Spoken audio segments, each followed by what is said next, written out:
All right, so the game that I'm reviewing today is Escape from Tarkov. So now this hyper-realistic first-person shooter comes from the Russian developers. I can't remember if they're Russian or Ukrainian developers. Battlestate Games. Overall, this game is one of the best first-person shooter games I have ever played. However, there is like a very steep learning curve that you're going to have to kind of get over to just more so get like the feel of the game. The best part about this game, and one of the, is the combat, and is the way that you can modify your weapons, and the way that, you know, how hyper realistic it is. Like, they have like 50 different types of ammunition. They have different types of guns that you can modify each individual part of. The game is only for PC, so I just want to get that out of the way. There is a couple of different price ranges as well, where you can get it at $40, or you can spend all the way up to $150, where you'll get better starting equipment for each wipe. Now, the wipes, they basically, after so much time, they kind of change it every once in a while, so it's not like a standard set amount of time.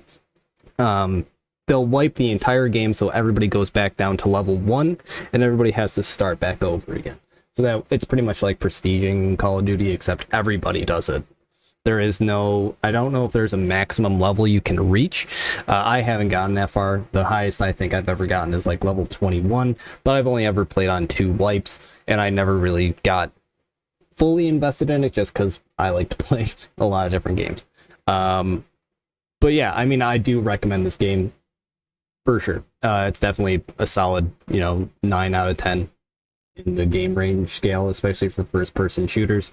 The hyper realism is really nice, and it feels so good when you one-tap enemies and you one-tap them straight in the dome, and it actually feels real. It's not like your player isn't a bullet sponge. So like when you get shot, you're gonna break bones. When you get shot, you're gonna have to deal with heavy bleeds and light bleeds and a whole bunch of other things. So it does feel really, really good when you do accomplish that. And getting out of a raid after you kill like 10 people, it feels amazing.